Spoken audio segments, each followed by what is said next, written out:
Hello again, and welcome back to the Ostrich Technique, the only podcast where you get to stick your head in the sand for a little bit, but don't do it in Sokovia, otherwise you might get blown up to smithereens. I'm one of your hosts, Ananth. And I'm your other host, Chris. Chris, how are you doing? How are you feeling about this one? Avengers Age of Ultron. Doing all right about it. You know, it was a movie that had a lot of hype going into it, and I think the general public was a bit disappointed with it. But overall, I don't think it's a bad movie. I think it's still good. I think there's just, a lot of things we would have wished were done differently. But, we'll get into that in a bit. Yeah. No, absolutely. I mean, I think this one's an interesting one because I do think people were very high on this movie when it first came out. And I think since then, time has not been so kind to this movie, or as kind to it as maybe the first Avengers. But I do think that there are still a lot of redeeming qualities in this movie, which I think we are going to go into. But I still enjoy this movie quite thoroughly. I mean, I don't think it's the strongest of the Avengers movies, which I think most fans would agree with, and I think you would as well. But I think it's still a very good movie. Yeah, I would still say it's like upper half MC. I mean, this is jumping the gun, obviously, in terms of the ratings, but I do still think this is like very firmly in like top 25% at least MCU, or like top 50% MCU. I was going to say top 25 is pushing it, but yeah, I'd top say 25 might be pushing it. Maybe top 30. Top 30. I put it in the top half at the minimum. Yeah, exactly.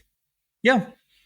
I mean, it is a good movie, but there is a lot of, I mean, it's a very interesting movie. And I mean, I think I'm glad you touched on the hype around this movie, because I feel like this is really where like the fever pitch of Marvel hype really, like, it really reached a turning point by this movie.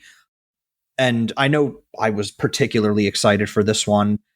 I mean, I waited for like 3 hours in the line at the theater, because this is before our hometown theater had reserved seats. So you had to get there early to get the best seats at the theater to watch it properly. But yeah, I remember there being so much hype around this movie, and I am very much looking forward to talking about it. Do you have anything else you want to say though before we jump right into it, Chris? No, let's jump right into it.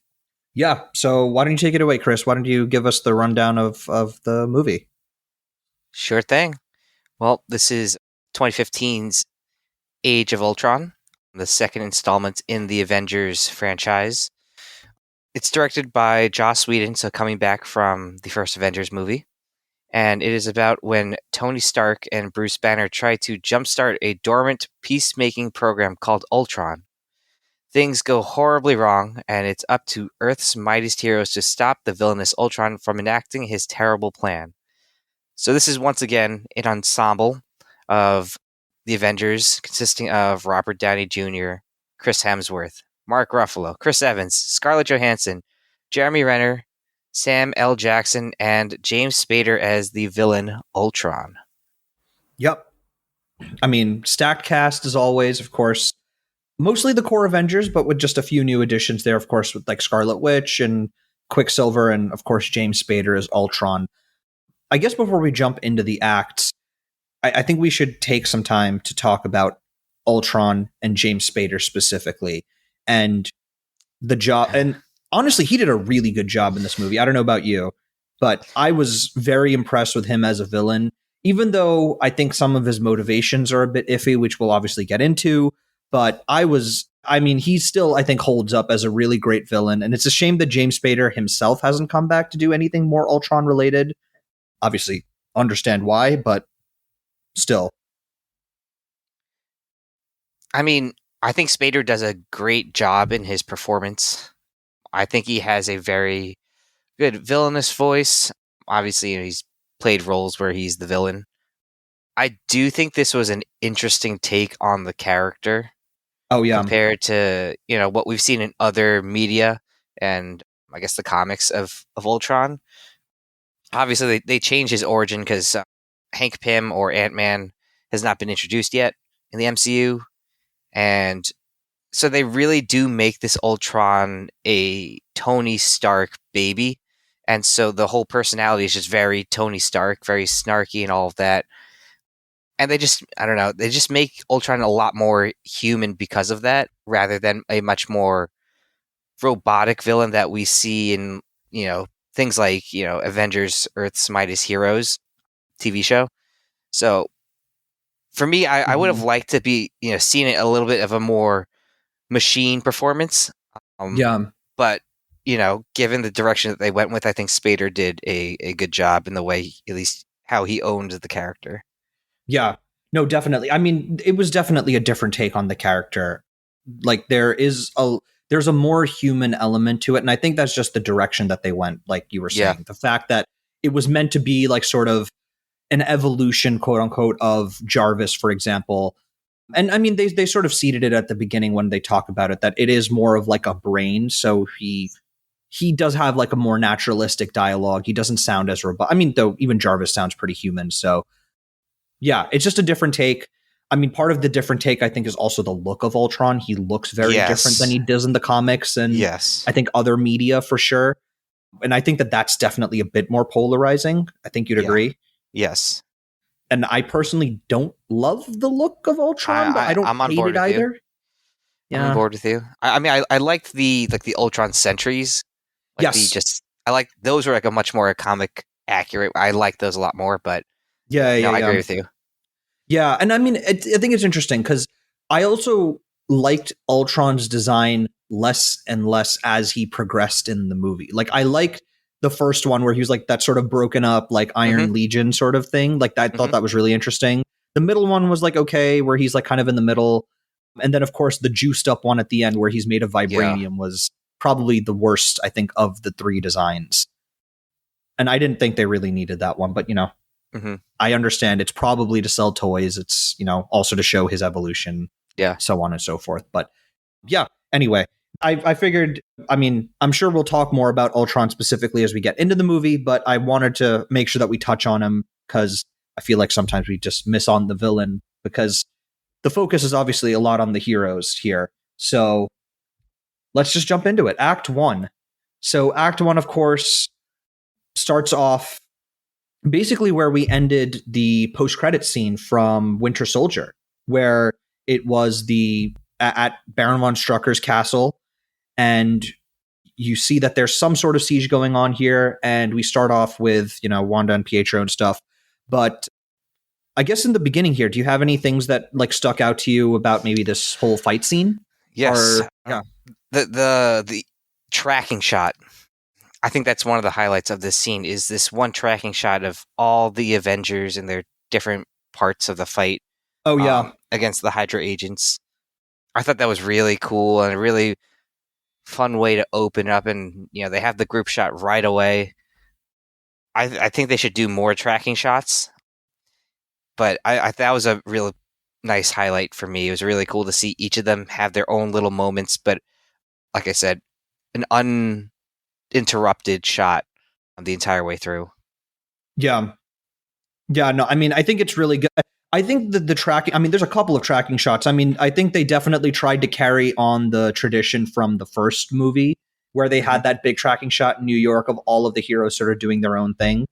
And I think that speaks to the sort of ethos of this movie in general, is that you really feel the teamwork between them. Like you do feel that from Avengers 1 to now that they have actually progressed as a team and they work as the Avengers rather than like them coming together, which I really like. And especially like rewatching it and even the final fight, you really see them serving their specific roles and their functions. And I think that really fits well in the movie. And it really feels like you've progressed with the characters, which I really like. Yeah, I agree.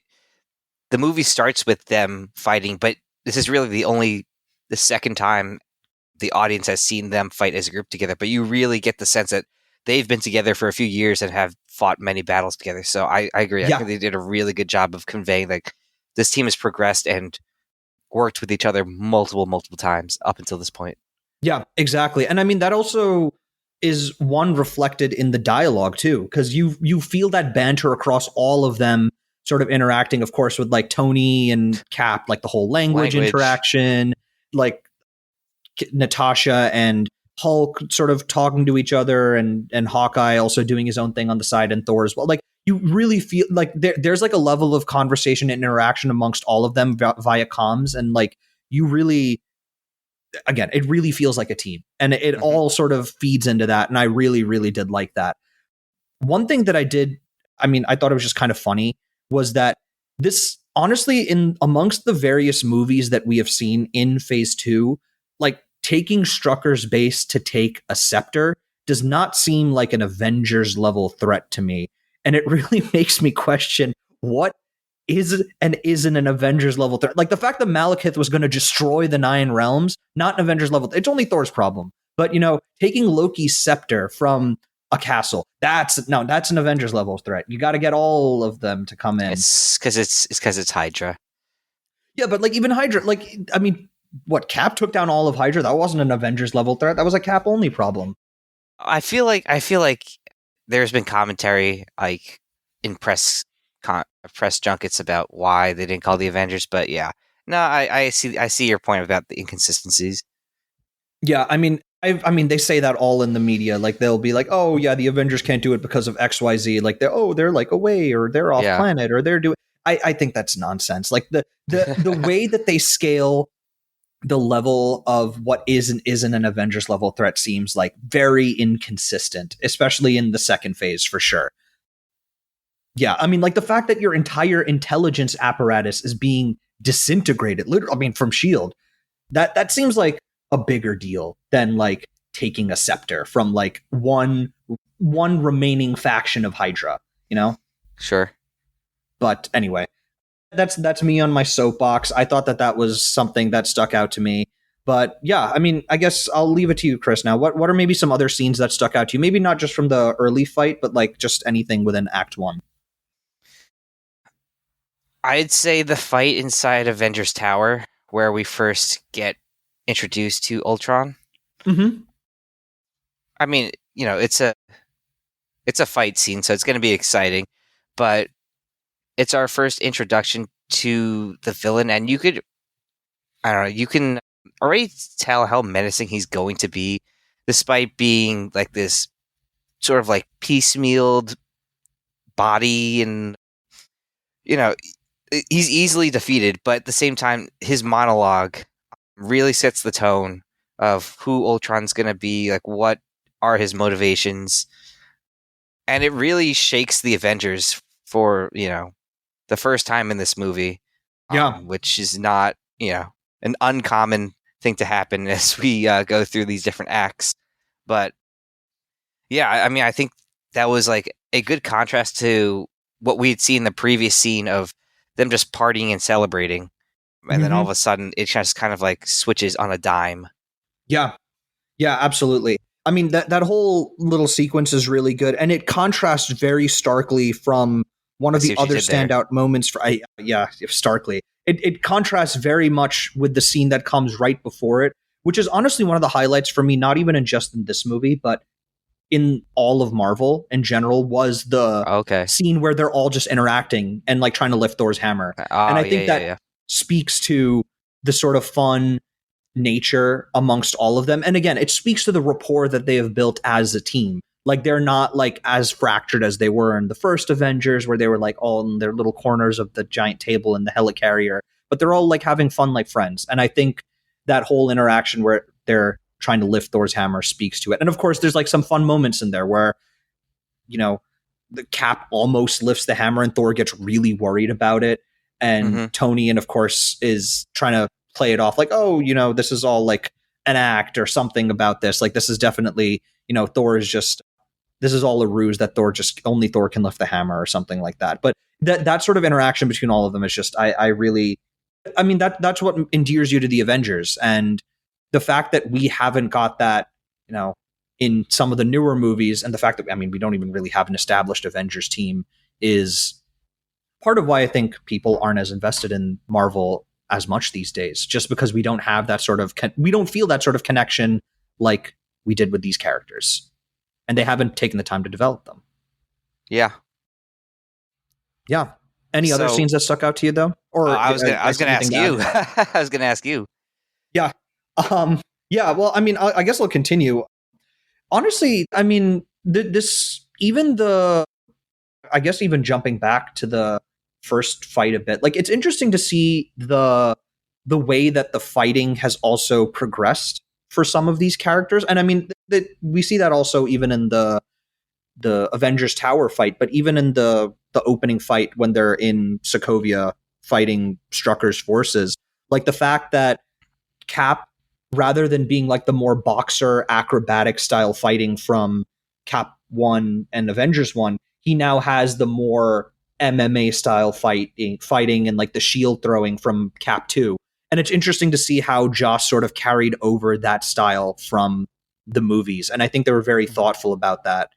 Even Tony, like having the his newer suit in this movie, like he has like a more the way that it all breaks up, kind of like the Mark 52 did. Obviously, that was not ready yet, and now it is in this movie. So you can see how they've taken bits and pieces of those new fighting styles into this movie, and I really like that personally. I don't know about you. No, I agree. Again, it's the evolution of these characters and the continuity of pulling over things that we've seen in other films and getting sort of a payoff, if you will, in later films like this one. So I agree. I think it's nice that they are showing how the characters are progressing themselves in this example, like their different fight styles or their different equipment. And now we're kind of fully seeing the full potential of it. Yeah. And then you kind of reminded me, like, we are also now seeing more collaboration between some of these characters. So, like, for instance, Tony giving Cap the little magnets for his shield, for him to just kind of call out the ground, as well as Thor and Cap kind of using the shield and the hammer. For like a sort of like a sonic attack. Things like that, just small things like that, where you can see like, hey, these guys have done this before, or like clearly they've talked about it as a team and stuff like that. So yeah, no, absolutely. I mean, you can tell that they've worked on synchronizing their fighting styles, and again, it speaks to the first point that we were making, that they feel like a team. And I think that that's really the key takeaway. And I think that's probably the biggest note that Joss was sort of trying to drive home, that they do really feel like a team. One thing that I feel like we should also touch on is Scarlet Witch and Quicksilver. We do get them right from the get-go.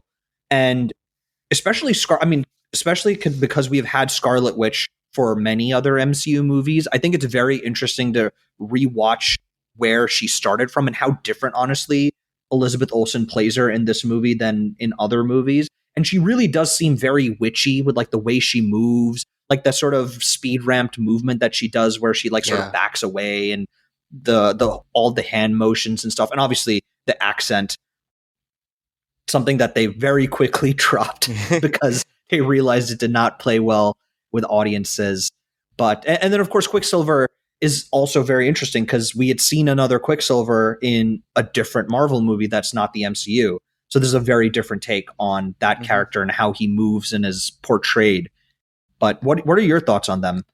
Yeah, I mean, I won't spend too much time on Scarlet Witch because, we'll like you mentioned, she's been in a lot of different Marvel projects. But I agree with all your points. And, in this movie, we'll definitely see that she's definitely a bit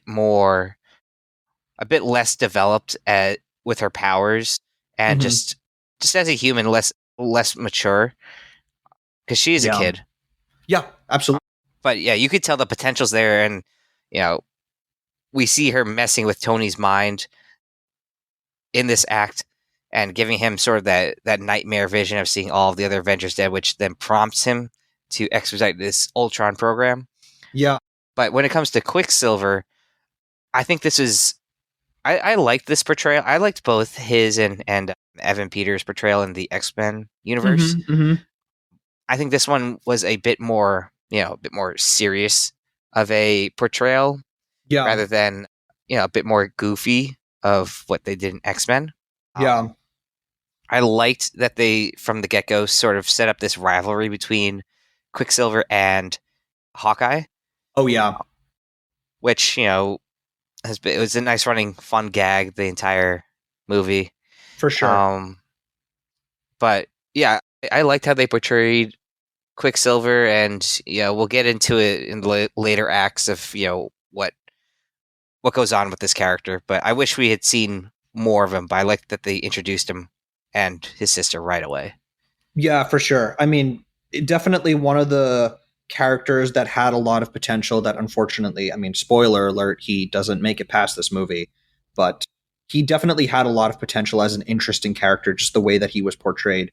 And in this one for sure, they make him more like a runner Yeah, or like a yeah, like basically a like that marathon runner. Yeah, runner yeah, almost than yeah. Quicksilver in the X-Men movies, which is very much like a comic book character. Like he's literally all dressed in silver and stuff. So definitely a different take, but I did like the way that they approached him. I did have a couple more things that I wanted to discuss. So, I mean, I'll lay them out and you can choose one, Chris. So, one thing I did want to talk about was Tony's vision, which Yep. is basically the guiding force of the movie, and then the color palette and music. So, what do you want to tackle first? Let's go with the vision. Vision. It's probably Okay. one I could talk more about, and I'll Mhm. let you kind of do your thing with the color palette and the music. Yeah, go ahead. So, yeah, I mean, the vision I thought was very interesting, and I mean, it basically sets up the whole movie in like Yeah. Tony's fears. Yeah. So, what do you got for me there? Yeah, I mean, like I alluded to just before with the Scarlet Witch, yeah, it does kind of set the stage for the entire premise of the movie and Tony's motivations. Mhm. I thought it was a really cool scene Yeah. to again see the Chitauri Leviathans kind of come to Mhm. life Oh yeah. and see all the Avengers just dead, and it really gives you a sense of like why Tony is so afraid and like why he is trying to build this suit of armor around the world. Yeah. I think it's a really cool display of Scarlet Witch's powers, even though she really doesn't, doesn't really know, doesn't have a ton of experience with her own powers. Mhm. But I think this is obviously more of a Tony scene, and you can see at the end of the vision, he kind of just is breaking out in a sweat, and we're coming off of Iron Man 3, Tony, where it's all PTSD, and this Yeah. is, he seemingly has recovered from that, given that now he's going on missions again, and has his suit again and whatnot. But it still kind of reminds me of like he still does have this PTSD, and it's kind of being brought to life again in this vision, and kind of vindicates his fears of New York and that there's something bigger coming. Yeah.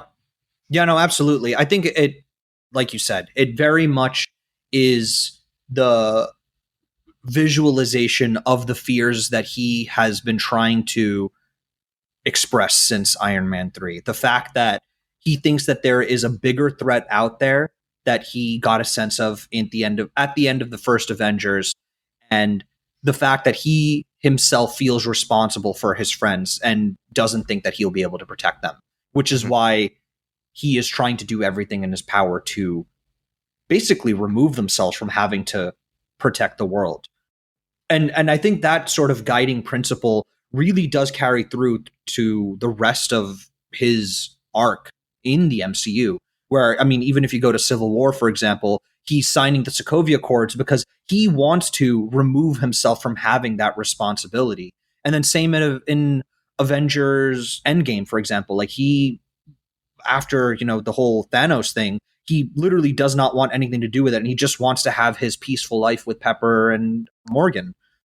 Like he doesn't want to have to deal with it anymore. Like he tried, he failed. Like his fears literally came true, and now he's trying to just move on and look past that part of his life. And then of course he's drawn back into it. So Mm-hmm.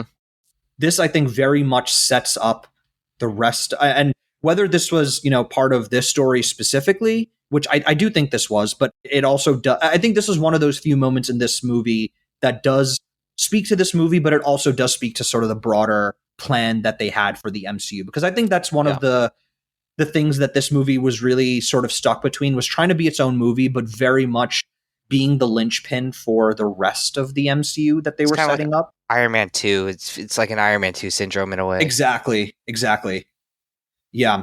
And I think the parts where they were forced to really set up the rest of the MCU was really where, which I mean, we'll discuss more, is where I think the movie sort of falls a little flatter, just because it feels like it doesn't connect with the rest of the movie and feels a little bit, out of place.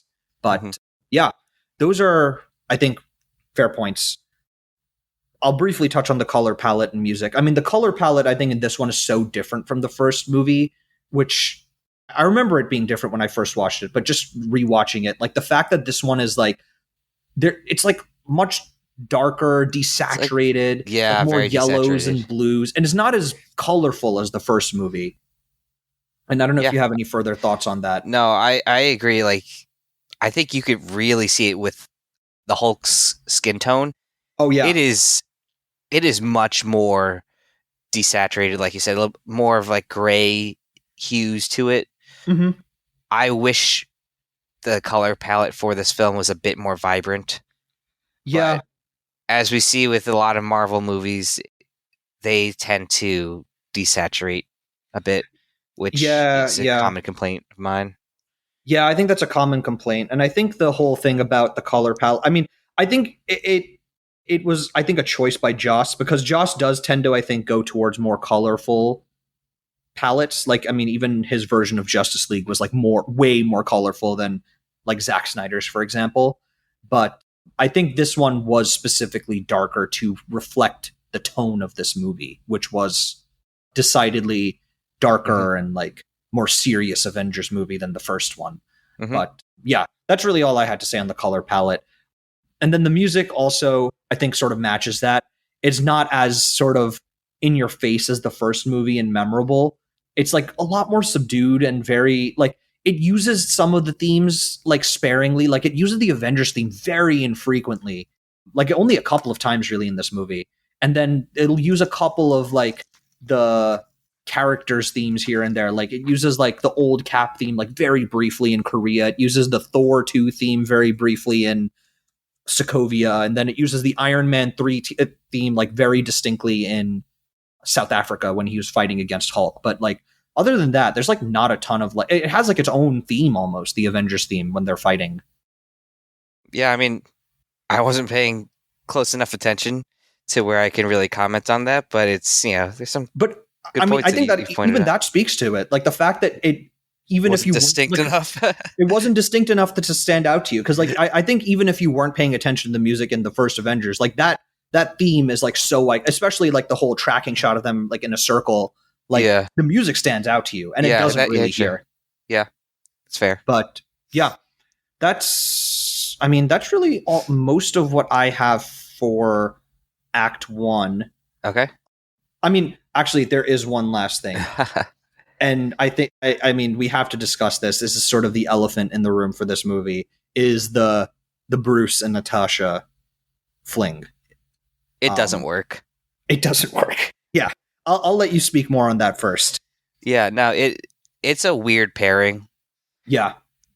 The whole sort of explanation or rationale of like, hey, like, I'm a monster. Oh, but I'm also a monster.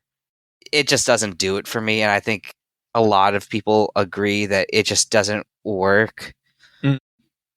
They're just two very different characters, and it just doesn't seem like it would in reality really work. I just didn't feel the chemistry there either, but it was just a very weird pairing. And I think that was one of the missteps that they had with this movie. Yeah. Yeah, I mean, it's definitely a choice. I could kind of see where they were trying to go with it, but I agree with you. I think ultimately this movie does not work in the context for this movie. And I'm glad that it is something that is just confined to this movie. So yeah, I mean, doesn't work, but it's, a one and done thing. So I'm glad that it just is something that is only in this movie. And quite frankly, it's not in it a ton. It only pops up here and there. So, but it is certainly one of the point. It's definitely a point of more discussion amongst the fans for sure. Like why they even decided to include it, but Yeah. yeah, yeah. But yeah. Anything else that you want to add about Act One? No, I think we're good to move on to the cameo. Um, yeah, actually, there is more to Act One that we have here. I think we have Act One ending with the whole South Africa fight, basically, like the whole Hulkbuster and stuff. So we have to talk about the the fight in the ship and the Hulkbuster fight too. I think before we jump into the cameo. Sure. So why don't you start first? You pick one, either South Africa or Hulkbuster. Let's go with what happened first. So we'll go with the South Africa fight with. Yeah, I guess we could talk about Claw a little bit too. yeah. So we get like our first little hint at Wakanda being part of the MCU, which is a nice little nod. And yeah, we get Ulysses Claw, and we have that whole fight on the ship, which is like our. I mean, that's like I think the first fight where the Avengers kind of mess up. Like they don't win that one very very clearly. They don't win that one. Mm-hmm. Yeah, And yeah, I mean we get the introduction to Andy Serkis, and interesting take on the character. yeah, I don't mind it, definitely. but we don't get to see his comic accurate version of Claw, but he does get his arm cut off. Yep. But yeah, it's a cool fight sequence inside that little, not little, but like inside that ship, and we really get to see the extent of Scarlet Witch's powers, at least in this movie, with basically her inducing these nightmares or visions into every single Avenger Yeah. besides Hawkeye, who is not a fan of the mind control. So I did like that they nodded to that though. I me mean, that too. was Me because I too. think one of the big criticisms of the first movie. So yeah, I'm glad that he is the one that comes out relatively unscathed. Yes. Yeah. So I thought it was a good sequence, and it was Mhm. again good to show that the Avengers lose. In fact, Yes. they lose multiple times in this film, which is good. Hmm. But that sort of then transitions to the Hulk versus Hulkbuster. Yes. Uh, And before we get to the Hulk versus Hulkbuster, I do also want to mention Ultron briefly because I think we get a better sense of his personality here. And I think it's really interesting the way that they made him have a lot of Tony isms here. Like you can very much tell like he is a child of Tony Stark, like the sort of yes. quips and mannerisms that and the way that he talks almost. Like I Mhm. mean Claw points it out specifically. He uses a Tony Stark phrase. Like he gets compared to Tony Stark directly, which Ultron hates. And I mean, yeah, like the fact that he's so quippy and snarky and like Tony picks up on that. He beats me by 1 second on the whole making an omelet Omelet, joke. yeah. Yeah, like it's just very interesting how they characterize him, and I think that that's definitely Ultron, like the character of Ultron in this movie, his strongest attribute, that they tie him so closely to Tony, and I think that that aspect of it works really well, and this comes through very clearly in this fight. Mm-hmm. Yeah, sorry, I didn't mean to cut you off on the Hulkbuster bit, but No. I did want to talk about Ultron here, and then of course Hulkbuster. I feel like this was one of the really big things that they were like teasing in In the the trailers and stuff trailers, before he yeah, came out. And I know I was very excited to see this because me Hulk too. versus Hulkbuster. I mean, like this is a lot of fan service. People have been wanting to see a live action Hulkbuster. So that I mean, I think this fight lived up to to the hype. Yes, I think, yeah, for sure. And it also really begs the question of like what was Hulk seeing in his vision from Scarlet Witch, which we've never really gotten an answer yeah, to. But to piss off the Hulk that much and get him that agitated must have been probably something pretty bad. But yeah, I agree. The fight lived up to the expectation. There was a little fun in it with hmm, Tony trying to appeal to the Banner side within Hulk. yeah, But yeah, this is probably one of the more ruthless Hulks that we've seen in the MCU. Especially, I mean, looking at Hulk in like phase 3 and 4. oh yeah, This is definitely one of the more ruthless Hulks, up there with probably the Ed Norton Hulk. Mm-hmm. and the Hulk in the helicarrier in Avengers 1. Oh yeah. So this was a really great fight scene, and they did a great job with this. Oh, absolutely.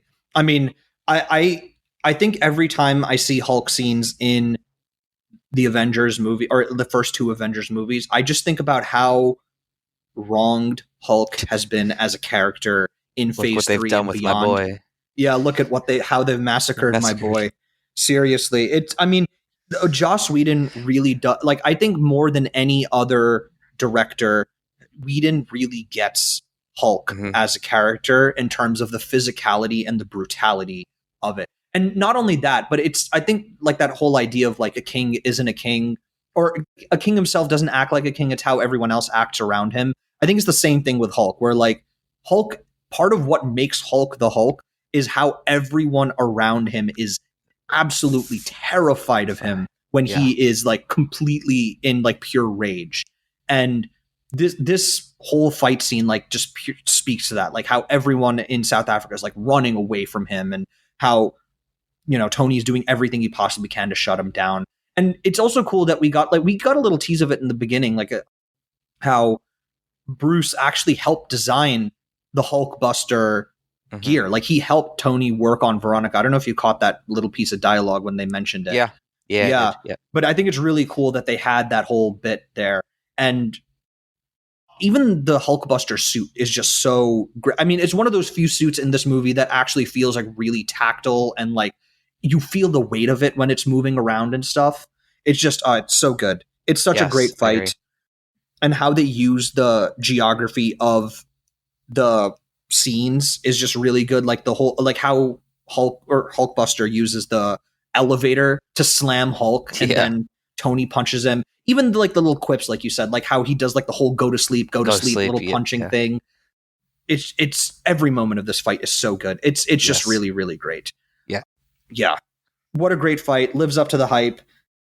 Maybe the last really great Hulk scene that we get, because like the final fight, we don't get a ton of Hulk. It's like little brief snippets of him, but yeah, just a great fight. But yeah, I think now, and of course, after all of this, like all of the Avengers have been like thoroughly sort of taken down, except for Hawkeye, of course, because he doesn't like mind control. And I think that is the end of Act 1. Do you have anything now that you want to add, Chris, before we jump into the cameo stuff? No, I think we spent a big chunk of time on Act 1, so I'm good to head into the cameo. Yeah, I mean, Act 1, there was a lot to discuss here. It sets up a lot of the movie. But yeah, let's just jump into the cameo, which is, of course, at the dinner, or at the party, basically the after party scene, where Stan Lee actually plays a World War II veteran, which is kind of funny because he actually got out of serving in the war. If I remember correctly, I was reading about this, because he was working as like a writer. So I think that was like his sort of out, that he was able to get out of it. So yeah, but he does play a World War II veteran, and he basically taunts Thor to give him like this really strong aged liquor, and he gets very drunk by just the little shot of it and says Excelsior. But I don't know about you, Chris. I really like this little cameo of Stan Lee. So this one's probably going to go higher up for me. I don't know about you. I liked it. It definitely wasn't my favorite, but I liked it. I mean, he got to say his own catchphrase, so that was fun to see. Yeah. But where would you rank this? Yeah, this is a good one. So right now, I mean, I think this is definitely going in like my top half for sure. So my ranking right now is Thor 2, which is the one in the mental health institution. Yeah. Cap 2, which is I'm so getting fired for this. Thor, where he's in like the truck. Cap 1, where he's like, I thought he'd be taller. And then Iron Man 1, of course, where he's Hugh Hefner. So I think for me, this one would go. I feel like this is my number 2. I think this is going to go. Actually, you know what? I'm going to put this as number 1. I think this one is his like, full Stan Lee-isms. I really like it. So this is my number 1, actually. Okay. How about you? I think it's going to be lower than number 1 for me. Like I Okay, mentioned, fair. it was not my favorite one, but yeah, I'd put it maybe in my 4 spot. So I have Thor 2, Cap 2, Iron Man 1 ahead of Hmm. it. So then I'd put it in my 4 spot. It was funny. Gets a Stan Lee-ism in there. Yeah, So yeah, I'd put it in my 4 spot. yeah, and that's offsetting Iron Man 2 for you right now. So Yes. yeah, okay, I think that's a respectable spot. I mean, yeah, of course, for our listeners, of course, we recognize this is a little bit hard to keep track of. So, from our next episode, which is our Ant-Man episode, we will be ranking all of these within a tier list, and we will be sharing this in a more public fashion so you guys can keep track of it. But yes, so right now we have our full rankings here, but we will also try and find a way to publicize that with our listeners. But yeah, that is our Stanley ranking. And I think with that, we can jump into Act Two, Chris, which Yes. is now them all compromised, nowhere to go. And in that happening, we end up going to Barton's house, Clint Barton's farm ranch, basically. And I don't know about you, but I actually like this sort of little reprieve from this movie because one, I think, overarching note on it, Avengers 2, is that it's like it moves really quickly. Like there's just a lot going on from basically scene one right away. Like the fact that it starts right off with a pretty big action scene. So I think this sort of pause in the middle of the movie gives it like a nice breather. And I think fixes the sort of issues that people had in the first movie where people thought the beginning of the movie was very slow. And then of course the third act of the first Avengers was great.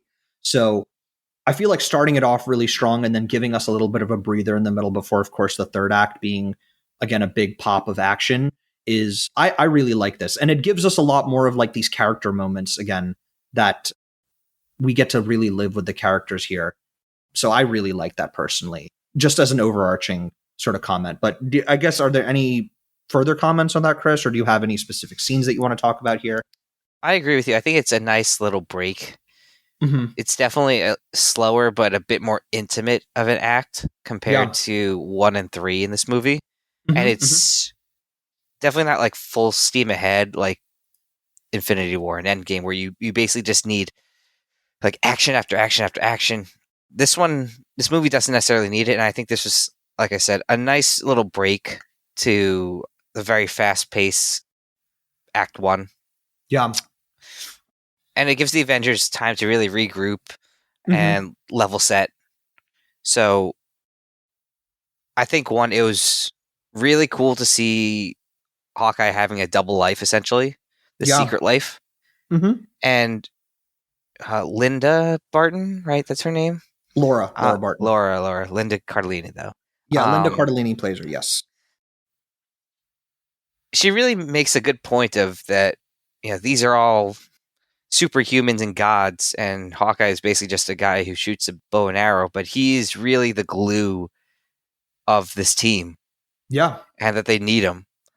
And I think it's very representative of that in this scene, given that he's the only one that really kind of made it out of that fight unscathed, Mm-hmm. and he's the one who's basically just hosting them and helping them essentially recuperate. Yeah. So, you know, justice for Hawkeye is done very well in this movie, in my opinion. And Absolutely.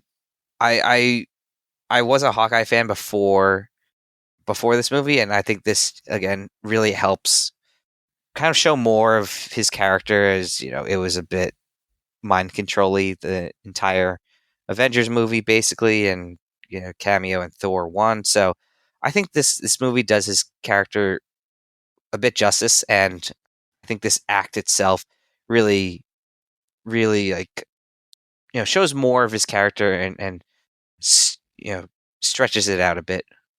Yeah. Yeah. It's interesting. I mean, I think it does really humanize Hawkeye's character more. I think the fans have definitely been asking for a lot of that because it's not like he's a character that's gotten his own movie amongst the MCU so far. And this is obviously well before he got his own show. So I think the fact that we got this moment with him was really nice. And it really speaks to I mean, we have that whole conversation with Cap and Tony about why there is a fight, so they actually get to go home and like they have someone to go back to. And I think to some extent it's interesting that Hawkeye is probably the only one that has something to fight for, other than some of the. I mean, like, They think got about it. Like significant. Tony, Like Tony. Tony's got Pepper. I mean, Tony kind of like he kind of has Pepper, but it's kind of implied that like he and Pepper are almost on a break at this point. Yeah. Not really. Like Natasha's very much by herself. Hulk also is very much a loner. Steve also is by himself very much so. Like he has like Sam, but like and he's trying to reclaim Bucky, but he doesn't really have him yet. Thor, he's lost Loki as far as he knows. Odin is also like kind of gone. So he also doesn't, and Jane is also like off sort of doing her own thing. And it's again kind of implied that they're on a break too. So everyone really, and of course, they're obviously not Avengers yet, but Wanda and Pietro are also very much on their own. So everyone is really on their own for the most part and don't really have anyone to come back to, and it's very much a Hawkeye is the person, like he is, they really make a case for him being the sort of ethos of, or pathos of the movie. Sorry, not ethos. Yeah. But he very much has like, he is sort of the guiding pathos of this movie, that you very much feel for him, that you want him to be able to go back home to his family. And obviously his wife is pregnant. So that adds, I think, a level of investment in his character and his like family, which I really like. But for sure. Yeah. And I think, again, the other thing that I like about this whole scene is that it sets the stage for a lot of great character moments. I think we don't have to talk about the Nat and Bruce stuff because that we agree is not that great. But I think better than that is the conversation between Tony and Cap. Seeds of Civil War. Seeds of Civil War. And I mean, that was the one that they really did sort of play up in the trailers too, like the why we end the fight, so why we have the fight, so we end the fight, so we go home, all of that thing. But I remember even that, like even in the movie, we had seen that whole scene, but just seeing Cap rip a log apart with his bare hands, oh my God. Like, Jesus Christ, man. That was great. Dude is strong. The dude is strong, and I think some ovaries exploded. I mean, your ovaries? My ovaries exploded for Cap there. I mean, I get it, man. He is a hunk of burning love. He is a man, all right. Wow. Okay. I'm not going to go further into this, but Cap was, wow. Cap is definitely very, you definitely do not want to argue with Cap at that moment when he rips apart a log with his bare hands. Yeah. Yeah. But anyway, Cap was, that whole, I mean, beyond the, Cap being Cap, like the whole argument. I mean, you can see where both of them are coming from, though. Like, again, Cap is coming from his perspective from the first, from Captain America Winter Soldier, where he has literally seen his entire government, which he trusted, turn out to be a bunch of spies. So he realizes that there is value in autonomy, versus Tony does, like, he is very much veering towards, like, he wants to give away that responsibility. He wants other people to feel responsible for it rather than him sort of taking it all. So you can see where both of them are coming from. And I think, again, it shows how well that they have developed the characters, that you really can understand where both of them are going. And it really sets them up well for where they get to in Civil War, which ultimately leads to their rift. Mm-hmm. Yeah. But yeah, sorry. That's really a great scene. I think the other thing within this scene, or within Act 2, is the Korea sequence. I think that's the second big really thing that happens here. So do you have anything you want to talk about there, Chris? Korea? Yeah, sure. I mean, this is probably the most that we see out of Helen Cho, who seems to have just completely disappeared from the MCU after this movie. Well, didn't she basically die at the end of this whole thing, or is that unclear? No, I think she survived. She was seen at the Avengers compound at the end of the movie. Oh, is she? Okay, I didn't know that. But yeah, we get to see more of like what the cradle does, and essentially it just prints synthetic tissue, where Ultron's now using it to interweave the vibranium to create Mm-hmm. an android body for himself, which is like pretty wild that nobody thought about doing that. Or Yeah. yeah, like Ultron said, like vibranium is the most versatile material in the world, and they wasted it on a frisbee. Mm-hmm. But it's quite true, and this is really the first time. This is actually the first time that Scarlet Witch is able to read inside Ultron's mind, because now his consciousness is essentially being transported into a semi-living body. Yeah.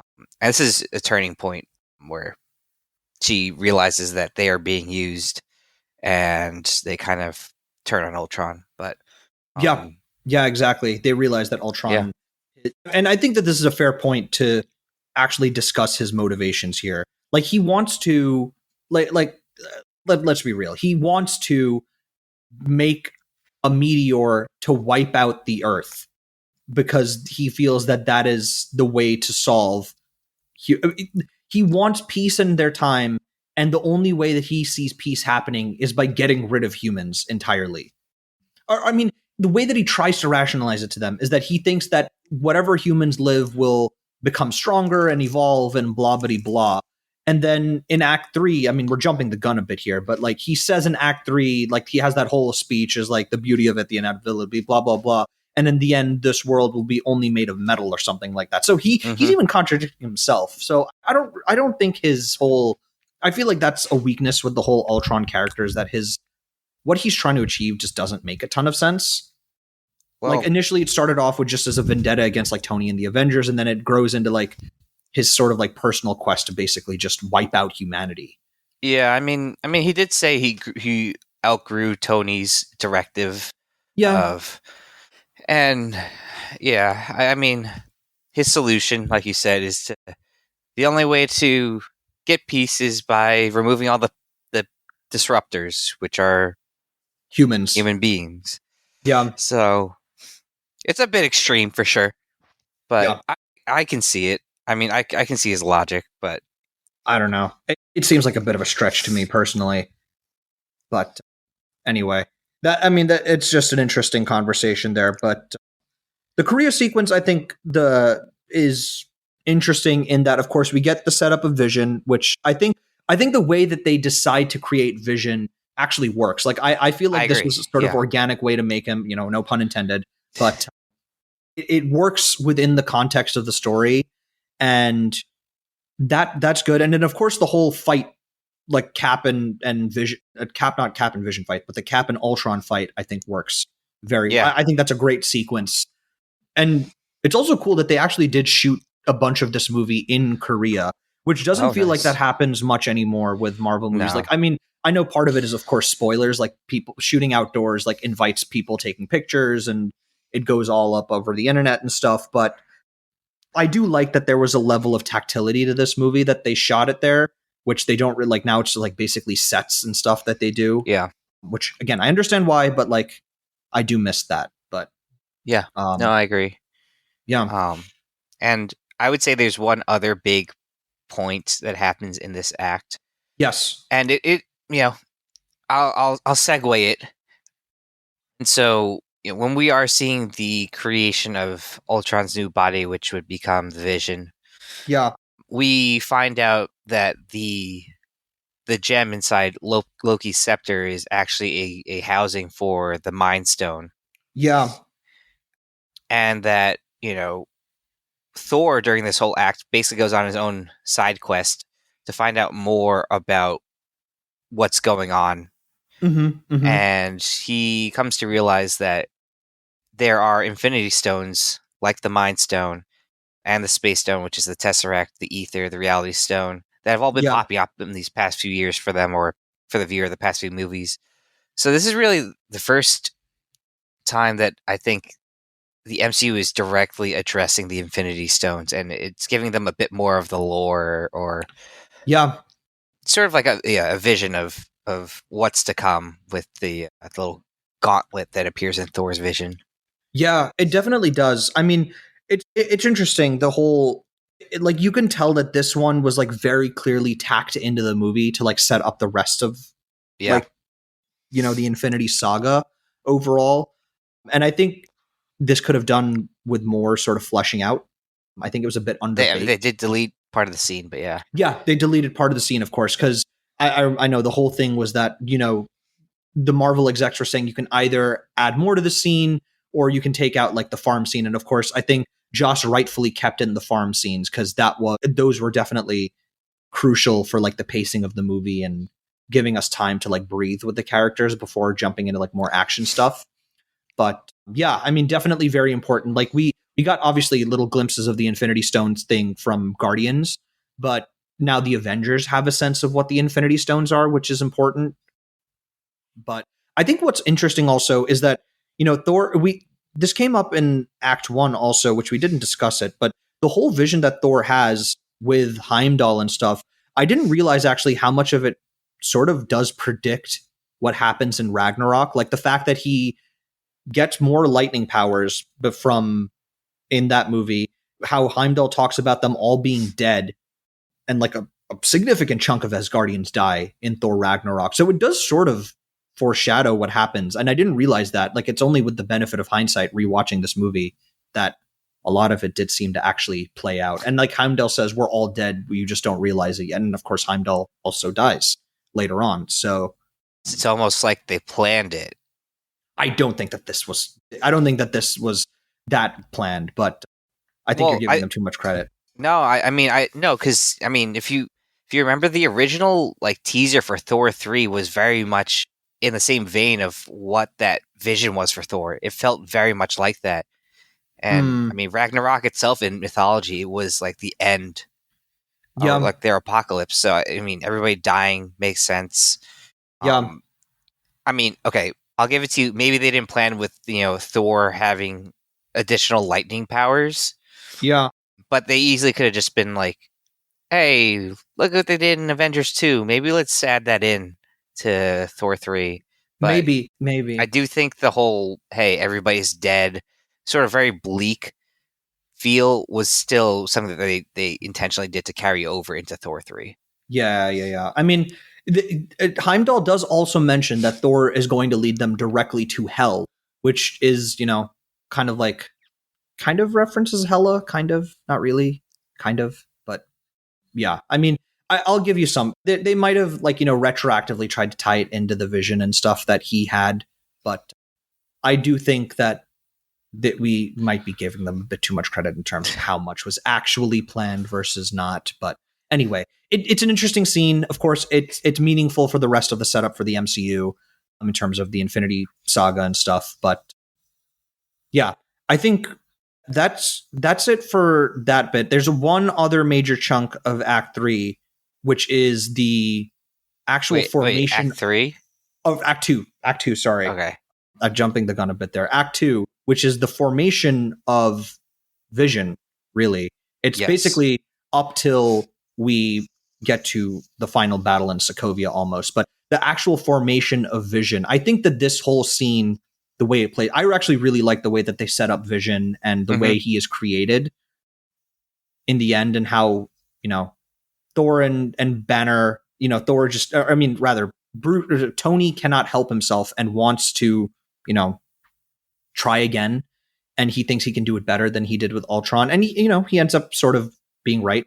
He sort of infuses Jarvis instead of the Mind Stone's intelligence, and it ends up working out. Vision is a very cool character, and the way that he seems like much more intelligent and calm and measured.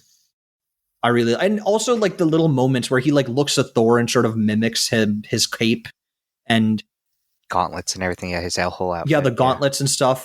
And of course, it ends with him literally picking up the hammer. Like, he's very unproven. Like, no one is trusting of him. And then he picks up the hammer, and there's like everyone's. I mean, I remember the moment in the theater when he picks up the hammer, and everyone's like, "Oh, crap! Oh my god!" And you get that sort of sense of, okay, he's the real deal. He is worthy.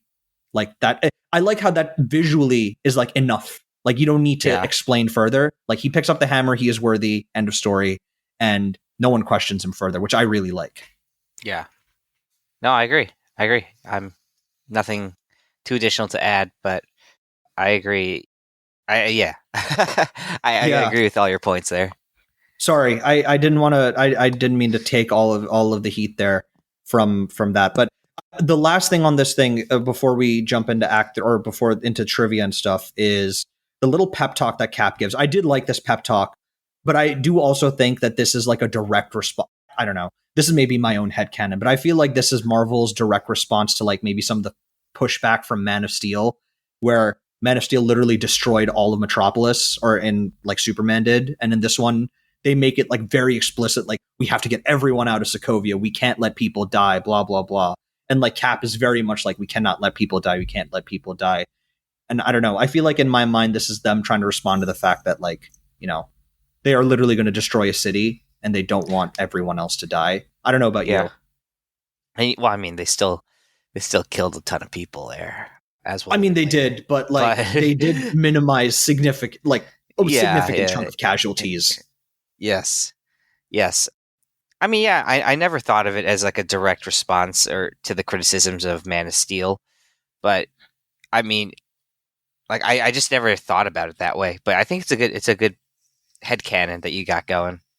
Yeah, I mean, it's just maybe my way of thinking about it. I feel like Marvel and Kevin Feige is very cognizant of fan reactions in the sphere, so just the way that they talk about it, I think, is just interesting. Or the way that they sort of go about collateral damage is, I think, very interesting. Especially because, you know, even in like Civil War, for example, when there's like now one tiny bomb that goes off in like Lagos, then that's like sort of a big deal that like people died in that whole thing. Yeah. So like I think the MCU in general is like very cognizant of the human collateral that is sort of a byproduct of all of this fighting that goes on. So, but yeah, anyway, that was my last little bit for Act 2. I don't know if you have anything else you want to add. No? Alrighty then. Then I think it's time for trivia, Chris. So last time you asked me some questions from Guardians 2. So I am now going to ask you 5 questions from Avengers Age of Ultron. But that's not the only thing. So because we need to balance out the number of questions for this phase, we're also going to be, and of course this is a supersized episode, we're also going to be asking each other a set of quotes, of 6 quotes each from all of phase 2 other than Ant-Man.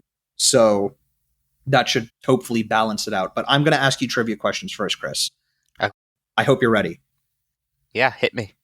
Cool. All right, so question 1. For the final battle with Ultron, Joss Whedon wanted to include 2 other Marvel characters and ended up not being able to. So I want you to name one of these characters. Oh boy. Can I get a hint, or can I ask a question and Yeah, go ahead. Potential hint. Were these characters already established in the MCU, or were they just like sort of like brand new characters that have not Nope, not established in the MCU. Oh, okay. I think Josh just seems to have a habit of wanting to get characters ahead of their time. That's another hint for you there. I have no idea. I mean, I guess your hint means that they are now in the MCU. My guess would maybe be like either Black Panther or Captain Marvel. So you got to give me one. Let me say Captain Marvel. What a guess. That's right. Captain Marvel was one of the characters he wanted to get. Do you want to take a guess on the second one? I mean, my second guess would have been probably Panther, but I don't think Panther? it's right. No, it wasn't Panther. It's actually Spider-Man. Oh, well, that was a pipe dream. That's a pipe. Well, I mean, you say it's a pipe dream, but literally the next MCU movie they got Spider-Man. So That's fair. Well, no, sorry, not next movie. 2 movies after. Two movies, yeah. 2 movies after, but the next movie in Phase 3, or the first movie in Phase 3, they did get Spider-Man. So that's fair. Yeah. So yeah, Captain Marvel, one for one so far. That was good. All right, this next one. This one's a tougher one. So the Hulkbuster suit, or Veronica, takes an extraordinary amount of power to actually run and has multiple arc reactors on it. Don't ask me how many there are. I was going to ask you how many there are.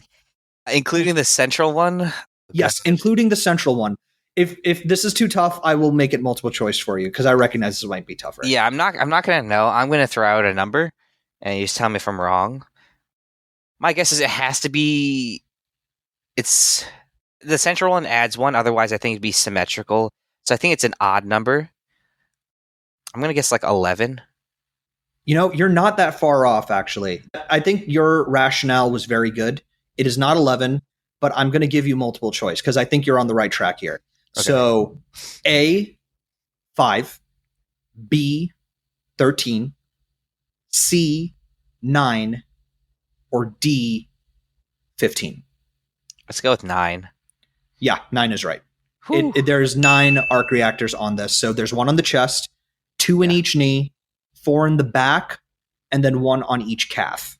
Wow, that's a lot of arc reactors. Yeah, big. Takes a lot of power to run it, but I have to say I do respect your logic going through it, like the odd number, and 11 was very close. So I have to give you props there, even though you didn't initially get it. But I'll still give you the point on this one. Oh, thank you. But yeah, all right, next question. So when choosing an assistant before ultimately, this one's an easier one. So before ultimately picking Friday, Tony brushes by one assistant with a notable name from another Marvel property. What is the name of that alternate assistant option? Joe Costa? Not the one that I was thinking of. Okay. So what is it then?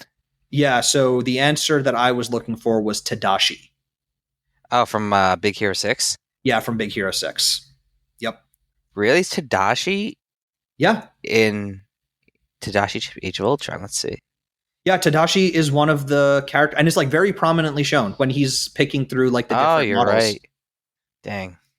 Yeah, well, yeah. I do know Joe Costa is there, but it's not another Disney property. So yes, yeah. This was another Marvel property that was Tadashi. So right track, but I'm not going to give you the point for this one. I've been, I think, generous with the other one. But all right, that's 2 for 3. Still pretty good. Now, question 4. What is the first word spoken in this movie? Is it Cap? No, is it Tony? I'm trying to think. Is it? I think it's Tony when he curses, right? It has to be. So what's the line then? He says shit. That is correct. Very good. Very, very good. Yeah, that is the first line spoken all movie where he says shit. There you go. Very nice. That's 4 for 5. Or 3 for 4, sorry. 3 for 4. About to be 4 for 5. Well, let's see. I think you will get this one, though. Last question. So the sound effect used by Vision's Mind Stone beam is shared by a weapon used in a galaxy far, far away by a character from the sequel trilogy. Name this character. Really? In the sequel trilogy? Yes. So episodes 7, 8, 9. There's one character that has a weapon with the same sound effect as Vision's Mind Stone. And it's funny because I have talked to you about this after seeing those movies. Huh. So I know what Vision's Mind Stone sound effect sounds like, but I'm trying to remember in the sequel. The sequels are not memorable, so I'm probably not going to get this. Well, I think memorable for the wrong reasons, but anyway. Yeah. Okay, well, I feel like it has to be one of the more prominent characters. No, it's actually not Babu Freak. It's not Rey. It's not what the sound for a lightsaber sounds like. I have no idea. I mean, I'm going to guess Finn, but I have no idea. All right. Well, I got to say, you kind of talked yourself out of that answer. That's incorrect. It is actually Rey. Really? Yeah. So it's the blaster that she uses in Episode 7 that was given to her by Han Solo. That has the same sound effect as. Really? Yes. Mm-hmm. I'll have to look at that afterwards. Yeah. And I remember pointing that out to you after seeing Episode 7. I was like, this sounds very familiar. And then I compared them and I'm like, yep, they're the exact same. So there you go. I think you got a bit cocky there thinking you'd get 4 for 5. Yeah. So that is now 3 out of 5, which is still respectable. I think some of these questions were tougher, but 3 out of 5 is not bad. Hey, at least you didn't ask me how long of tapes were for the Artem Zola. I think I got close with the whole the number of arc Yeah. reactors question, but It's a bit more fair, at least. yeah, I mean, I did give you. I did. I did also make that other one multiple choice too. To be fair, Yeah. but anyway, 3 out of 5 is not bad. But I will pass it off to you now. Now you're going to ask me 6 quotes from Phase Two. Yes. 6 quotes, and you have to guess the character who said it and in what movie Oh, from I have to Phase guess 2. both. Okay. Yeah. But yeah, some of them should be self-explanatory, given it's I hope maybe so. certain characters appear only in certain movies. Hope so. Hope so. All right. So, quote number 1: "What doesn't kill me makes me stronger." What doesn't kill me makes me stronger. Wow. This is already quite tough. I have no idea what context would someone even say something like this in. What doesn't kill me makes me stronger. So I'm going to guess that this is Tony Stark in Iron Man 3. That is incorrect. And we'll give half a point for the character and half a point for the movie, but that's still incorrect. So it is actually it is this movie, Age of Ultron, said by Ultron. Okay. And he says that to Natasha in the third act when he's kind of intimidating her back into the prison cell. And it rips apart. Yeah. Yes. Yeah. Okay, you're right. Damn. All right. Okay. All right. Next one. Number 2. Remember that game Barrel of Monkeys? Okay. This is how it is. We got to catch all the monkeys. All right. Well, this one is now Tony Stark from Iron Man 3. That is correct. A full 1 point. Okay. Quote number 3. Costumes a bit much, so tight, but the confidence, I can feel the righteousness surging. Okay. That is Loki as Captain America in Thor 2. Correct. It's a great scene in that movie. Maybe one of the only good scenes in that movie. Yeah.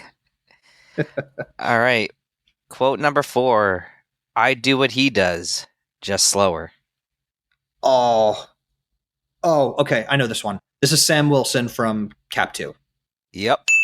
Yes. I was hoping you'd get the Winter Soldier quote. Yeah. I mean, I have to. This is my favorite movie. Yeah. One of my favorites from the MCU, so I can't not get those. Yep. All right, quote number 5. Okay. Why would I put my finger on his throat? That is Drax from Guardians of the Galaxy. That is correct. Yes. Excellent. After missing the first question, you are on a bit of a heater right now. Oh, yeah. Oh, man. I mean, I have to make up for it, so. Yeah. So here's the final quote. Okay. Number 6. Soviet slug, no riflings. Bye-bye bikinis. Okay, well, that one is Scarlet. No, not Scarlet Witch, sorry. That is Scarlett Johansson as Black Widow in Captain America Winter Soldier. That is correct. Yes. So you close it out with 5 out of 6. Hell yeah, that's great. All right, now it's your turn. I hope these ones are okay for you. We'll see. First one. You walked right into this one. I've dated hotter chicks than you. Tony Stark in Iron Man 3. That is correct. Yep, that is in the bar scene. It's in Tennessee, right? In Tennessee, yeah, with that lady. Yep. Good one. This one now. Look at this thing. It thinks it's so cool. I'm going to guess it's Rocket in Guardians 1. Yes, that is right. That's when he and Groot are looking out at the different people in Xandar, and he sees a baby. Yep. Okay. Yep. This one's going to be, I think, maybe the toughest one. Ooh. Nonsense, my rotund friend. If they were beneath you, they would all be dead. It's definitely in Thor. I have to say it's in Thor 2. Okay, so you get the half point. That's right. My rotund friend. It sounds like they're talking about like Volstagg or something. Reasonable guess. I feel like the easy answer is to say it's Thor, but I'm going to say it is like Fandral. What a guess. That's very right. That is very right indeed. Shazam. Shazam indeed.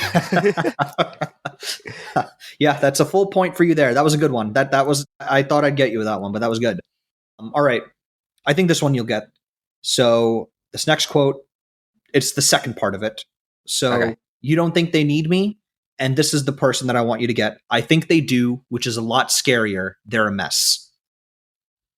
Can you repeat that again?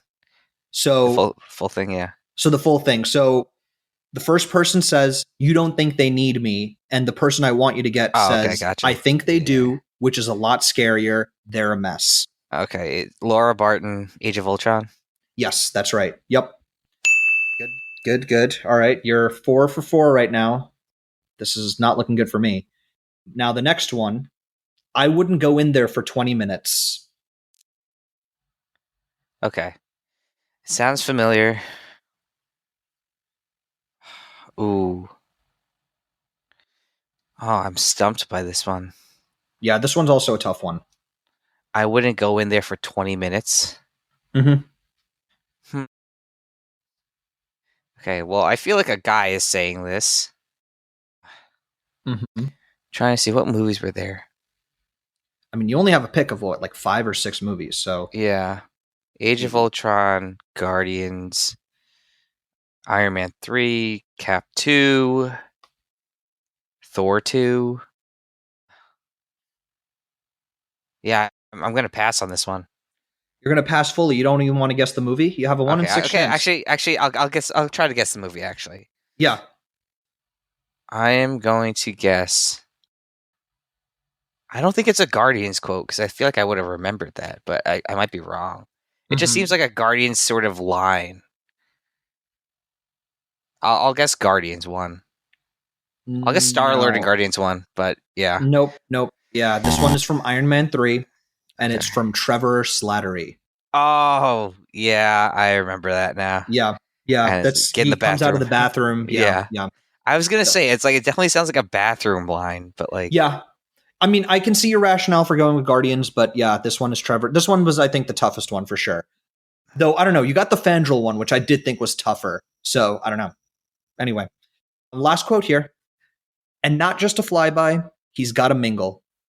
Oh, Alexander Pierce in Winter Soldier. Yep, that's right. There you go. 5 out of 6.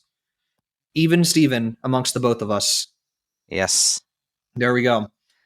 But that was a good quote round. I think you got some good quotes there. But yeah, that's definitely a lot of quotable lines in the second phase of the MCU. But I think with that, we can jump into Act 3, which I think is a quicker act. I mean, it's just basically. I feel like all of them are quicker. Yeah, I always feel like the third act is like faster because it's just a fight for the most part. It's just the fight, basically. Exactly. That does make things easier. I mean, I think it's basically just talking about some moments within the fights that come up. So, what are some things that stuck out in your mind about this final fight, Chris? Well, we got a War Machine story, boom, coming at you. Yeah, War Machine coming at you, exactly. The tank story wasn't good enough for the Avengers. For this. Yeah. Boom, yeah, exactly. Good one. Why didn't I use that as a quote? I love that quote. Sorry. Boom, you're looking for. Well, I mean, that one I think is so obvious. We use that all the time amongst each other, just in normal life. I mean, I feel like we would not. Yeah, I would have gotten that right away. That would have been too easy, I think. So, yeah. But yeah, why don't I start off? I think I'll say with Act 3.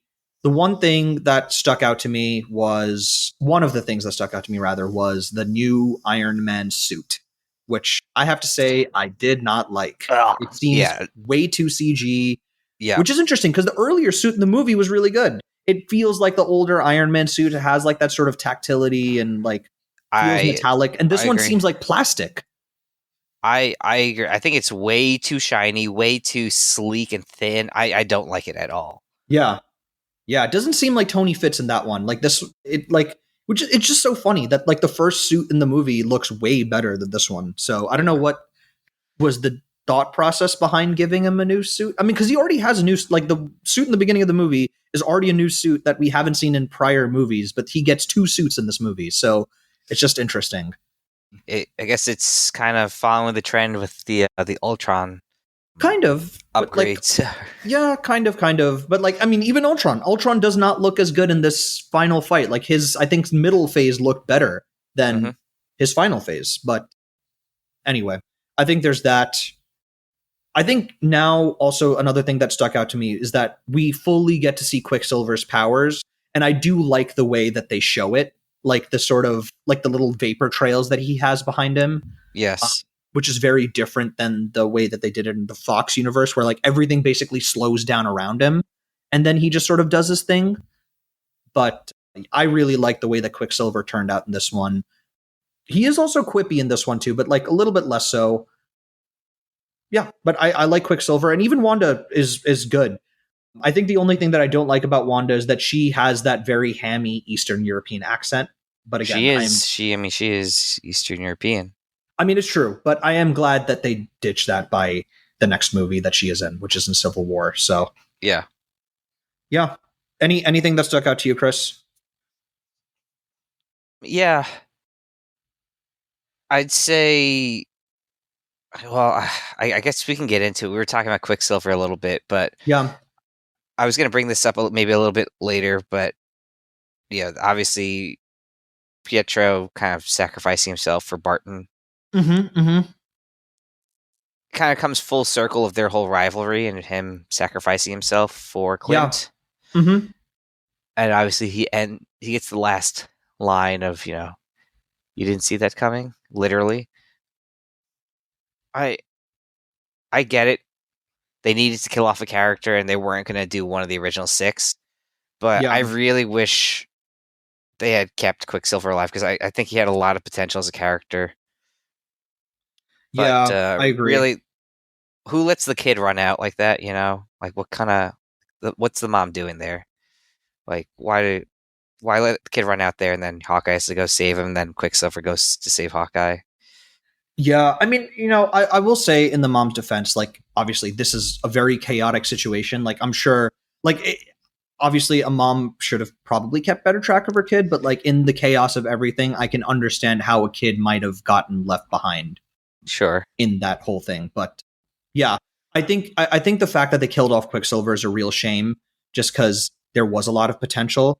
It might have just Yeah. been a rights thing, honestly, that they kind of got the rights to use him for one movie and then they couldn't really use him again. But not his sister though? Yeah, well, Like I mean, to be fair, they didn't use Wanda in the Fox X-Men movies. They did use Quicksilver, so that's fair. yeah. So I don't know. I think it is a shame. I really did like Aaron Taylor Johnson's take on Quicksilver. So it is Mhm.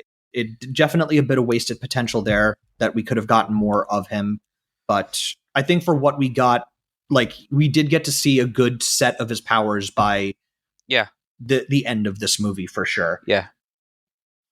And I think sticking to your point with Hawkeye, what I did also really like is we got a little bit of Hawkeye being a dad on the farm, but we get to see him act like a dad with Wanda Yeah. That's where I was and about to get that. go next. Yeah, and we get that little moment with him, which continues on in Civil War too, where he has like this really special kinship with Wanda, and I really did like that moment where he is like basically telling her that like, look, you are an Avenger, like you can either stay here or you can do your job, and I really did like that moment. And there's just he just feels like I think he is sort of the surrogate for the viewer. I mean, because he is just a normal person that has very gifted vision and archery abilities, but he is basically still a human at the end of the day. So you feel like almost the futility in his voice. Like I'm just a dude with a bow and arrow here, and I'm Yeah. fighting with like these gods, but I'm still here and I'm still doing my job. But I really like that moment overall. Yeah. I agree.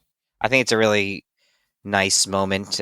It is a really nice pep talk, and Yeah, Wanda just comes out and just starts blasting robots. yeah, exactly. Yeah, I mean, it does give her the motivation she needs to start doing some things, and she is very, very powerful. We only get little glimpses of it, but by Yeah. the end, of course, when Pietro does die, like, I mean, the fact that she literally vaporizes the Yeah. Ultron bots, I think just gives us a hint to what is to come. The fact that she is that powerful. Yeah. Yeah, I think the other thing that I like about this whole final fight is, again, speaking to what we were talking about at the beginning of the movie, is how everyone has something to do in this fight. Like, it's not just like focusing on like a couple of characters. Like, everyone really does have their role here.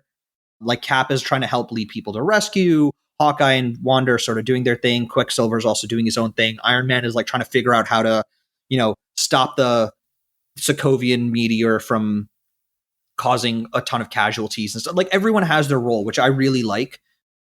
And maybe in that sense, maybe a little bit more cohesive than the first Avengers movie, where like everyone really feels like they have their place on the team.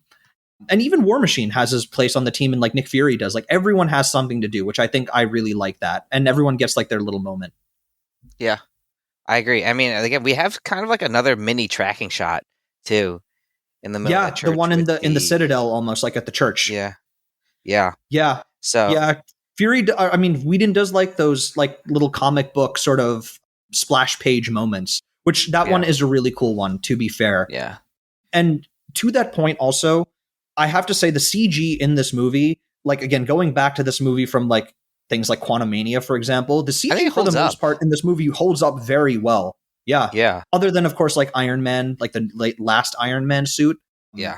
The CG does basically hold up, like, especially for the Ultron bots. Oh, and like the way they all interact with like all of the, the actual physical fighting. So they did a really good job with it. It holds up, like, yeah. And this one, I think, but I was reading that this one had the most VFX shots out of like any MCU movie up till this point, which does make sense, but Oh, interesting. Okay. Yeah. But it was a really good. It was a good fight scene, I think, overall. Like, it didn't feel like it was bloated, and it brought something different to the table than the first Avengers fight scene, or like the final fight of the first Avengers movie, rather. Yeah. Any other points that you want to talk about on the first act, or in this final act? First act. Oh. I keep jumping around. Sorry. Yeah. I mean, we have like, there are like little things like Wanda has like this one-on-one moment with Ultron as she's killing the main ripping body out his heart. Yeah. We get to see that Ultron's vibranium shell is actually meltable, which is kind of weird because it is weird. Vibranium is kind of indestructible. So the fact, I guess that makes sense, because they had to, in order to create vibranium weapons, they have to be able to melt it down to reshape it. But yeah, I mean, it just seemed they're very easily able to kind of melt away Ultron's vibranium shell. Yeah. And then I think the last, for me at least, the last main thing is really setting up Hulk. Mm-hmm. His vanishing. Yep. Yeah, him kind of just leaving on a Quinjet and turning off the tracking and just turning off the camera for Natasha to communicate with him. And, that set a lot of speculation of like, oh, like, is this going to be, leading to Planet Hulk? And then, obviously we find out in Ragnarok where he goes. But again, this movie, setting up for future MCU films, like you said, is kind of like the linchpin for the future of the MCU. Yeah, absolutely. Yeah. I did want to also bring up the whole thing at the end where, I mean, of course they do destroy the meteor, like the Sokovian meteor thingy-majig. One thing that they did show is that the whole vibranium rod falls into whatever the water there. And I feel like they never explain what happens to that. Like, that's a lot of vibranium. Like, did Wakanda claim back the vibranium? Like, did the government take it? Like, did the UN take it? Like, it seems like it shouldn't just be sitting in the water. I'm assuming something happened with that vibranium. Yeah. It's never going to be addressed, but I mean, it'll just like Tiamat will never be addressed again. No, that will actually be addressed. There's no way. It's a giant being in the middle of the ocean. But yeah. I mean, of course, for anyone not familiar, Tiamat being the Eternal from the Eternals that like gets marbleized in the Indian Ocean, who has not been mentioned once since that movie. But there are rumors he will be addressed in Captain America: Brave New World, so we'll see how that turns out. But yeah, and of course, I think the end of this movie teases I mean, they really did try and tease us with the whole Avengers Assemble thing, and then ends up not. It cuts right before he says it. Yeah. But we get a little bit of a sense of the next Avengers team, of course. But Yes. any other thoughts on Act 3 overall? Not necessarily Act 3, but the post credit. Oh yeah, the post credit. Yeah, why don't you go on about that? Yeah, it's another look of Thanos. Yes, of course. He has a gauntlet, Mhm. which again is kind of put up in some sort of controversy once we get to Infinity War and we learn how another gauntlet was made, but Yeah. not sure if this is the same exact one. But yeah, it sets the stage for Infinity War of Thanos realizing, like, hey, the people I sent out to do my bidding clearly have not done their job, so I'll do it myself. And so for me, it built up some excitement of, okay, now we're really going to actually get to see Thanos. And I think up to that point, that was a big criticism of Thanos of, well, he's just kind of just sitting in his chair, all these movies, not doing anything. Right. For sure. And now we finally get to see, like, okay, this dude's actually getting up out of his chair and is going to, stand on his own business and do what he needs to do. So I was excited from that post credit. Yeah. Yeah. No, I mean, it's a very brief post credit scene for sure, but it definitely does. It did raise the excitement that he is actually going to, take matters into his own hands now. So that was, I think, a little cool tease of what's to come. Obviously, I think there's I know when the movie came out, there were definite questions about how he has a gauntlet, because we'd seen a gauntlet in Thor 1 in like the trophy room and stuff. Obviously, we find out that it's a different one, but anyway. Yeah. It's a fake, exactly. So, and of course, it raises questions about how he got this gauntlet, whether like the whole thing with Eitri happened. Yeah. I guess before this, because he made the gauntlet that probably like melted Eitri's hands into like the thing, into the metal. So anyway, but it teases things to come. But yeah, it's fine. I don't think it was as, I think, exciting as the first post-credit scene from Avengers 1. And I do wish that they had like a sort of fun tease at the end, like how they did with the shawarma scene. But yeah, that is the post-credit scene. Anything else you want to talk about, Chris, in this act before we wrap it up with a score and our retrospective? No, I think I'm good to move on. Yeah. So, all right, Chris, why don't you take it away then? How are you feeling about this movie on our 1 to 5 scale? I would say I would rank it maybe like a 3.75. Okay. So it's not awful. I think it's above average. Yeah. But I don't think it warrants a 4.0 rating. Interesting. Okay. I think that's fair. I think that's a very fair rating for this movie. I mean, I agree with you. This is definitely an above average movie. I'm struggling, I think, to figure out where I want to put this in terms of whether this is like a 3.75 or like, I don't know if I'm definitely between like a 3 or 4. I don't know if I want to go like the full 4 or not either. I don't know. This one's tough. I feel like this one is really tough because there are things that I do really like about this movie, but there are definite weaknesses here. Yeah, I don't know. This one is a real toughie. You know what? I think I'm going to agree with you. I think I am also going to go a 3.75. I think Nice. that is the right score ultimately. Yep. But yeah, that's where it sits. 3.75 out of 5. We're aligned there, I think. But I think I think it's interesting that this movie actually didn't cap, phase 2, but it is a good culmination of the movies that came before it. Yeah. I think this phase, again, like we've talked about this through all of our prior episodes for phase 2, but this is, I think, where the MCU really found its footing. And I think this movie sort of typifies that. The fact that the Avengers themselves also found their footing as a team, and it's reflected in the way that they are actually carrying themselves as a team in this movie. And I think the the sort of filmmaking language of the Marvel movies in general feel a lot more confident and assured. And it feels very much like now they are like sticking to a formula of sorts, like the Marvel formula that people talk about a lot by Avengers Age of Ultron. So I feel like phase 2 for me very much is captured in the sense of it is sort of settling. It's sort of settled into what they want. They know what they want to do. And then by phase 3, they sort of push the bounds a little bit more and do really exciting new stories and like new characters beyond just like the same ones that we've really had, other than Guardians, of course. Yeah, no, I agree with that. I agree. I think they found their footing here. They really found the formula that works. I also agree with the point that it is a bit weird that this wasn't the last film in the phase. Yeah. It's very weird to have Ant-Man, and like out of all characters, the smallest character physically, to close out the phase. It was a bit of a weird choice, but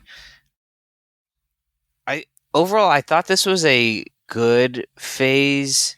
I'd say it's probably, out of the 4 phases that we currently have, it's the second lowest behind phase 4. I think phase 3 is by far the best one. I think phase 1 has some of that charm to it, as the MCU is really kind of kicking off. But I still think this is a good phase. It told some good stories, showed good progression of characters from phase 1. But yeah, I think they really kick it up a notch with the next phase. But overall, I think this did a good job setting the stage for the next phase. Definitely. Yeah. It's interesting that you rank this maybe as the second worst phase. I don't know if I necessarily agree with that. Where do you put it? Above phase 1? I think I might actually put this above phase 1. I think phase 1 is a little bit lower for me, only because some of the I have to give this phase props for having Guardians and Cap 2. Like, those are 2 of the best movies in the entire MCU. What about Iron Man 1 and Avengers 1? I mean, Iron Man 1 and Avengers 1 are, yes, of course, very, very good. But, like, it's hard to give it... Like, it's hard that the Avengers is, like, one of the movies... I mean, the Avengers is one of the best comic book movies of all time, in my opinion. But, like, that it's hard to say that phase is better because of the Avengers movies, because that's, like, kind of cheating, in my opinion. Like, the fact that this phase has Cap 2, Guardians of the Galaxy 2, and honestly, a very solid Avengers. I mean, we both gave it a 3.75. It's not like not as good as the first one, I think, but yeah, it's not the best movie of the phase. And I mean, I guess you could take that 2 ways of like, oh wow, well that means you have other films that are even stronger, or you could say, well, this Avengers movie, the highlight of what's supposed to be the highlight of this phase really didn't live up to it. But yeah, I mean, we're also not really talking about Ant-Man here, but Ant-Man is also a really strong movie. Like, it's a really strong, like, fun, smaller scale movie that I really like, and also is another solid addition in this phase overall. Even I also like Iron Man 3. I know you didn't love it as much as I did, but I think that's also a solid entry. Like, they tried something different there, and arguably the weakest of this phase is Thor 2. Arguably? What do you mean arguably? By far. Okay. Yeah, I think of the entire MCU. Undisputed. It is the undisputed weakest movie of this phase, for sure. I wouldn't say it's the weakest of the MCU, because there's things like Quantumania that exist now, but I think, I find this a stronger phase than phase 1, personally. Even though phase 1 has, obviously, a lot of heavy lifting to, like, set the foundation of the MCU overall, but I do think that this just ekes out a little bit ahead of me. So I think I agree with you that phase 3 is the best, phase 2, then phase 1, and then phase 4. Phase 4, yeah. I mean, phase 4 was just like a major dud. Abysmal, yeah. A major dud. And I mean, I don't even know what about phase 5. Like, phase 5 doesn't even feel like these were phases. It just feels like this is all one big phase. But anyway, yeah, definitely. I think that's, for me, phase 2 is a little bit ahead, but I think we agree that this is a very solid phase. They definitely did a lot of things right to set up phase 3. And I think phase 3 is where they really cooked, like, pretty consistently. With I think few, if any, misses. I'm trying to think of what were really misses in Phase 3. I mean, Guardians 2 is not as good in my mind as Guardians 1. Captain Marvel. Captain Marvel, it's like a fine movie, but I wouldn't say it's a bad movie.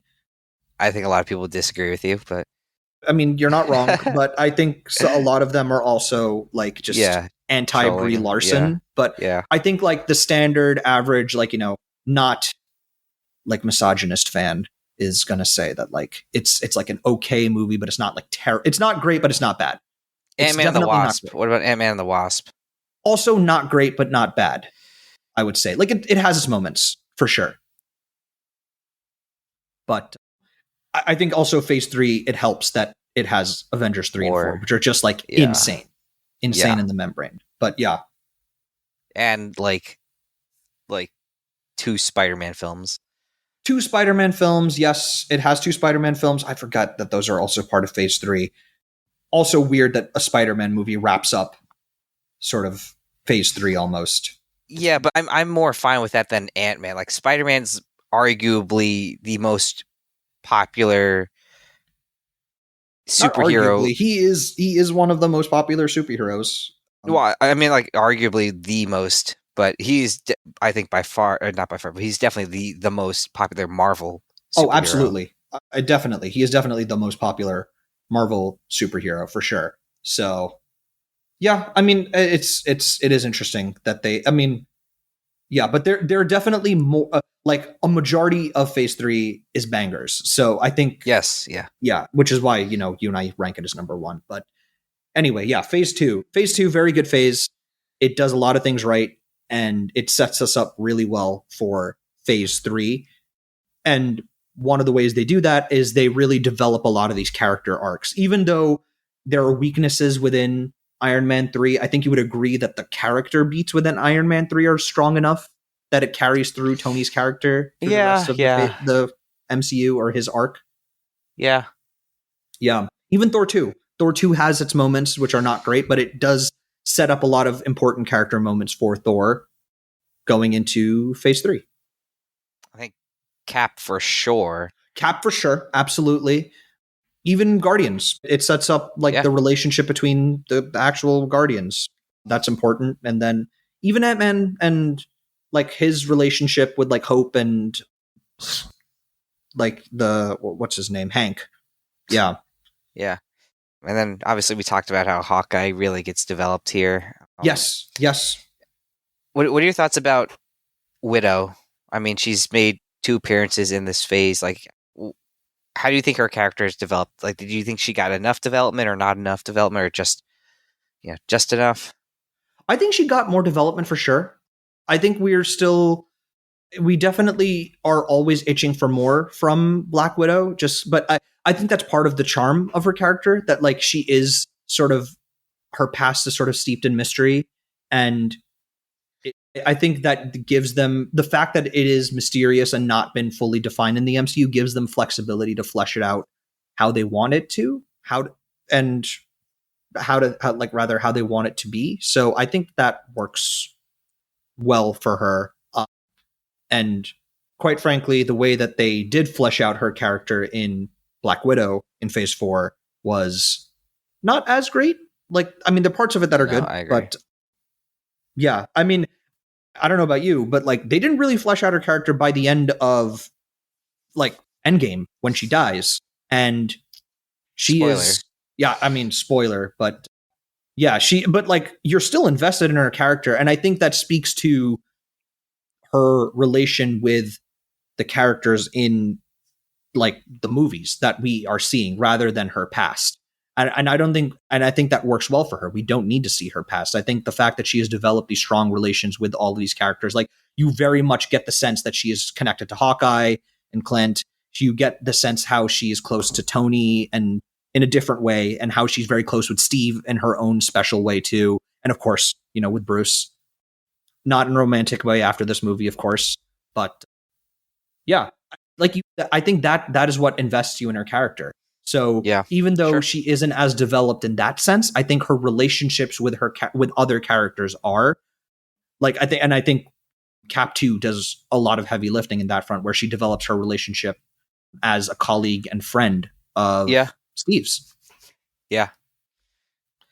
Yeah, but yeah, that's our phase. Do you have anything else you want to talk about, Chris, before No. we wrap up here? Now let's wrap it up. I mean, that is Avengers Age of Ultron. Our supersized episode, of course, for this. We hope you enjoyed it. And just our, I guess, usual wrap up bits here. If you liked what you listened to, please feel free to rate, like, subscribe to us on Apple Podcasts, Spotify, YouTube Music now, not on Google Podcasts anymore, wherever you listen to your podcasts. Of course, we are the Ostrich Technique. If you have any further questions or want to continue the discussion with us, please feel free to reach out to our email address at theostrichtechnique@gmail.com.